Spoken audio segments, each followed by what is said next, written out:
Floods have large social consequences for communities and individuals.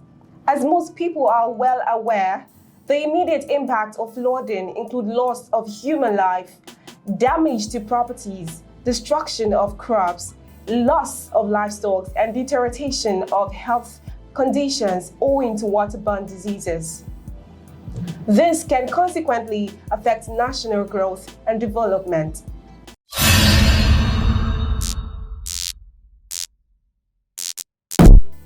Viewers, welcome to Issues Today on XPB TV Africa.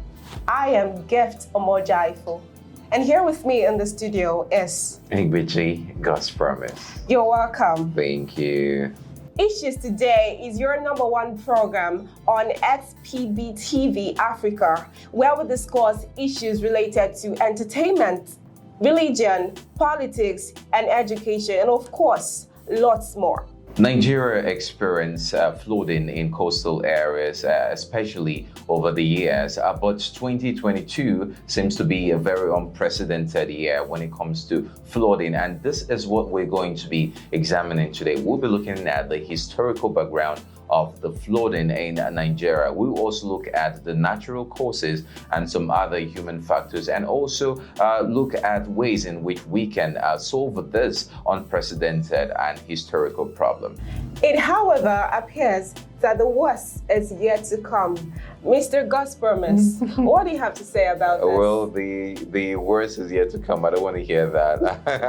That's like a death sentence. I just want to be positive. I want to try to be very positive, even if we know that realistically we are facing very perilous times. I mean, this flooding is unprecedented. Never have we experienced flooding in such a large scale here in Nigeria. I mean, houses have been covered, tall buildings, properties. I can only imagine how it feels.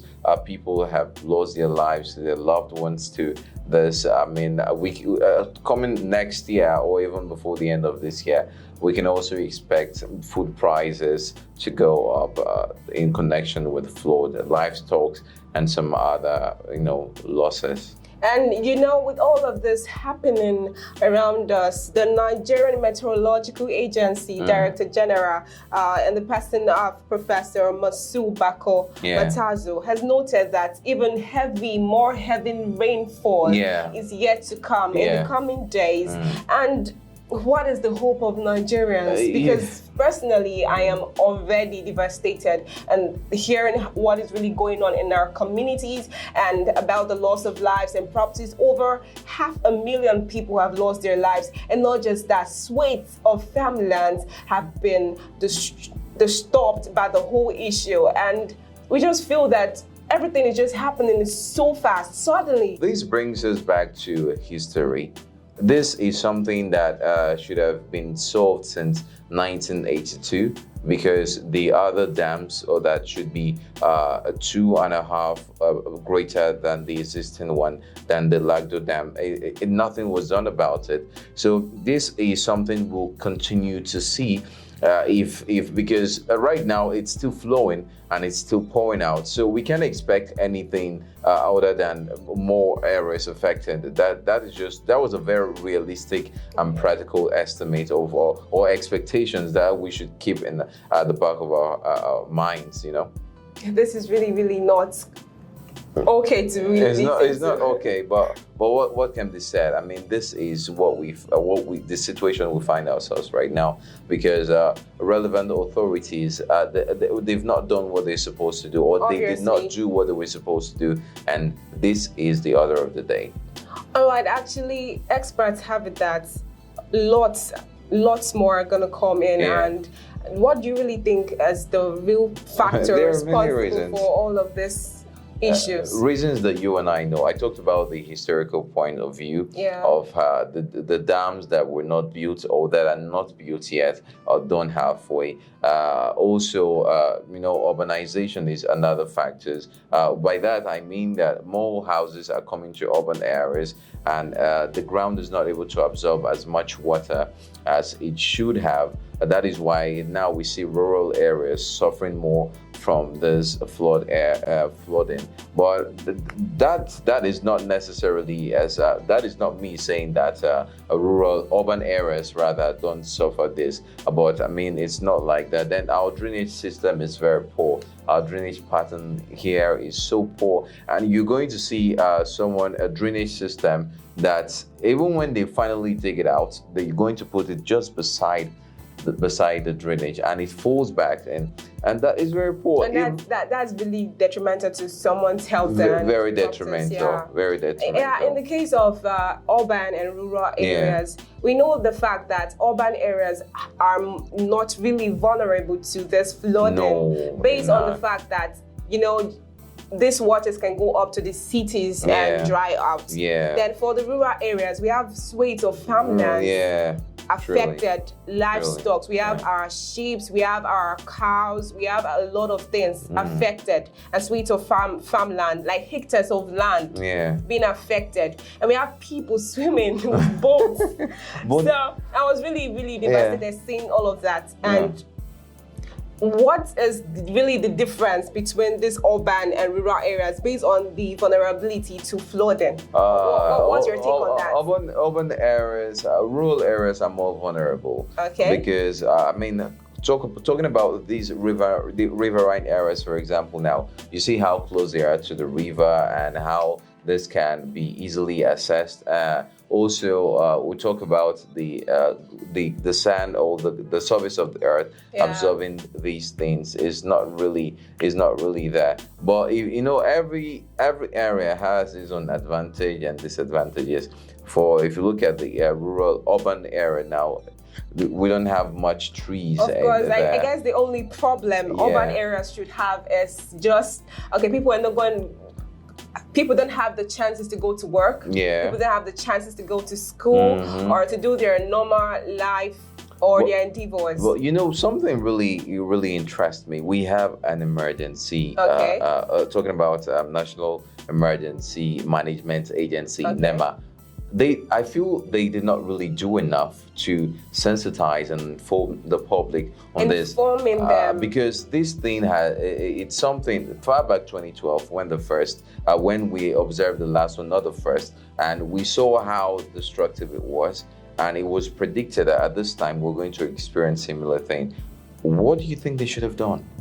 I actually feel that in encouraging Nigerians, or not just Nigerians, people on the importance of being very, very aware of flooding is to just let them know that, first of all, the government has a very, very big task significant to do. role. The government has a very, very big task to do in the area of awareness, letting the people know that this is what is going on, this is what is going to come. Like in the area of, let's talk about the meteorological agency. They're supposed to take care of the weather, right? They're supposed to tell us about what is going to be for us in next month, in 2 months coming, or in a day or two. You understand what I'm trying to say? But they don't do that most times. Or even if they do that, they don't give us this awareness that this flood or this heavy downpour is going to bring so much flood and that will take the lives of people and properties. And this thing just come unaware to people and just wipe them off. Funny enough, you see, awareness is not the only thing. Okay. You know, why do you think when you inform people, you make them aware of what's on ground, and you don't make necessary provision for them. We know that Nigerians, we've been marked as a country for special concern. That means poverty level and other factors, ignorance, illiteracy, they're all there. So you can't tell that man living by the riverside who just managed to, you know, put a structure there and he's just trying to survive. You're telling him that, hey, by this time, flood is going to take over this place. What do you want the man to do? Where is it going to go to? That's true. Where is it going from there? So that is why National Emergency Management Agency, NEMA, I think millions, if not billions, of provisions was made for this purpose and for emergency purpose, and we did not see that. Do you understand? We did not see that. So provisions should have been made outside giving necessary awareness to the people. And it's really sad to see this. It's really sad. And now we have so many IDPs in one camp after the other. Even the provisions that are being made for them, how many can be provided for? But let's come down to the local levels. I strongly feel that communities have a role to play in this. Very much. Because they have leaders, right? They have representatives, and they can do something about that. Yeah, I actually feel that since we have representations here in our rural areas, based on the traditional rulers, we have the kings, we have apart from the traditional rulers, we have the chairman, we have senators, we have we have a lot of them. We have councillors that are close here to the people, that are close to the people, and they are able, or they will be able to help us mobilize ourselves to be aware that this flood is coming, and they can actually help in other drainage systems or possible measures to curb this menace. And it's not always about the upper government, you understand? Like we have to wait for the president to do this, or we have to wait for the governor to do this. If we have these traditional rulers here, we have the councillor, we have the chairman, I think that we're good to go, because they are actually those we look up to before we see the governor or the president. So with the help of these people around us, we can actually curb this menace, and being informed and mobilizing possible measures to actually remove these issues around us. And so talking about possible measures too, just in addition to what you said, I really feel that agencies should be more responsible to their duties, and also, I'll still say the drainage pattern should be there. Implementation of policies, town planning or environmental planning should be taken seriously. If we do this, and also, of course, the dam, if it's taken into consideration, I don't think we'll experience, if we're to experience flooding, it won't be to this extent that we actually experienced it. And you're very right. And other areas to actually look at these people that are given constructions, people that are given